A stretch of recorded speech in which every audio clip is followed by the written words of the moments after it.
నిజాంపేట వచ్చి జాగున్న ఎకరా 7 గుంటలు ఎకరా 8 గుంటలు పెద్ద మనుషులు ఖరీదు చేసిర్రు. డబ్బులు కట్టిన 25 ఏళ్ళ కొని ఇక ఇప్పుడు 15 ఏళ్ళ నుంచి ఎంబడవాడి గడ్డి జరగొట్టుడు ఇది చేసుడు అది చేసుడు ఏమనంటే అమ్ముతావా నీ సంగతి సంతము అట్లా అని నా కొడుకు మీదకి ఆ పిల్లలను బిడ్డలు ఆడలను దోళ్ళు కథలు కార్ఖానా ఇక ఇవే పెట్టుకుంటా రామన కథ పెట్టి ఇక అంత గెట్టని జరగొట్టి ఇక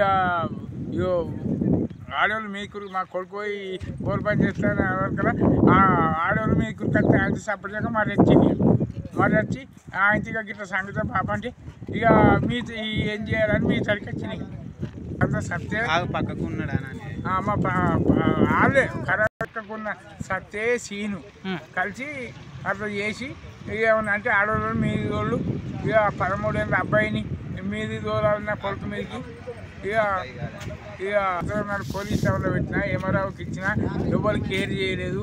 ఇక ఎవరే చెప్పిన కలెక్టర్ ఈ మెదక్కు మేడం తాడికి కూడా పోయినా పెద్ద మేడం తాడికి ఎవరు కేర్ చేయలేదు. ఇక ఇప్పుడు ఎట్లా అని ఇక 15 ఏళ్ళకు రామణ కథ ఇక నాకు ఆట వచ్చి ఇక నాకు ఇటు అటు ఇబ్బంది అయ్యి ఇక ఇటు వచ్చి కొడుకొచ్చి చెప్పగానే ఎట్లా అని ఇక రాంపడికన్నా పోతాను ఇటు వచ్చిన వచ్చి న్యాయం చేయాలి. నేను కొన్న పేపర్ ఉంది బాగా ఇచ్చిన పేపర్ ఉంది పాస్బుక్ ఎకరా 7 గుంటల పాస్బుక్ ఉంది అన్నీ ఉన్నాయి. అందరూ న్యాయం చేయాలి. దయచేసి పెద్దలు చిన్నలు అందరూ న్యాయం చేయాలి. ఇక ధన్యవాదాలు కోరుతున్నా. రమేష్ అది పక్కకున్న వాళ్ళు సత్తయ్య సీను గట్టు చెక్కుంటే ఇన్ని రోజుల కోలే జరుపుకుంటూ వచ్చారు. ఇప్పుడు ట్రాక్టర్ పెట్టి మొత్తం చెడగొట్టిండు. ఆయన పొలంలో కలుపుకుండు నీకు ఎక్కడిదిరా పొలము అని అంటుండు. అమ్మురా కొంటాం నువ్వు రాజపల్లికి వచ్చి బతుకును ఇక్కడ దెంగై నీ ఊరికి నువ్వు దెంగై ఈడెందుకుంటావురా అని మొత్తం ట్రాక్టర్ పెట్టి ఒట్లన్నీ చెడగొట్టాడు. పంట భూమి ఎకరా 7 గుంటలు దవ్యానం చేస్తుంది సత్తయ్య సీను. మళ్ళీ వాళ్ళ భార్య వాళ్ళ మరదలు వాళ్ళ బిడ్డే 13 ఏళ్ళ అమ్మాయిని దొరుకుని మీది రారా అనుకుంటే మీద కూర్కొస్తారు. ఏమనంటే రేపు కేసు ఏమన్నా పెడదామని నా మీద అధికారులు న్యాయం చేయాలని కోరుకుంటున్నాను పెద్దలకు.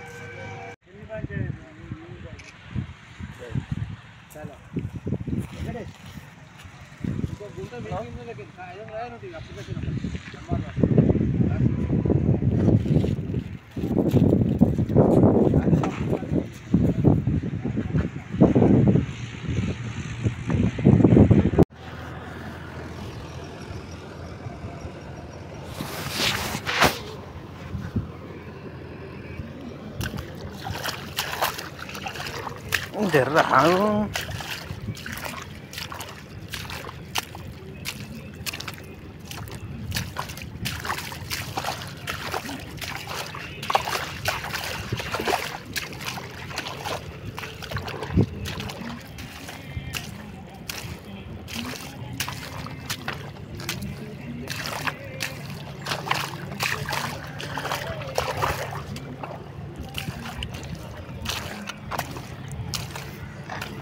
బాలమా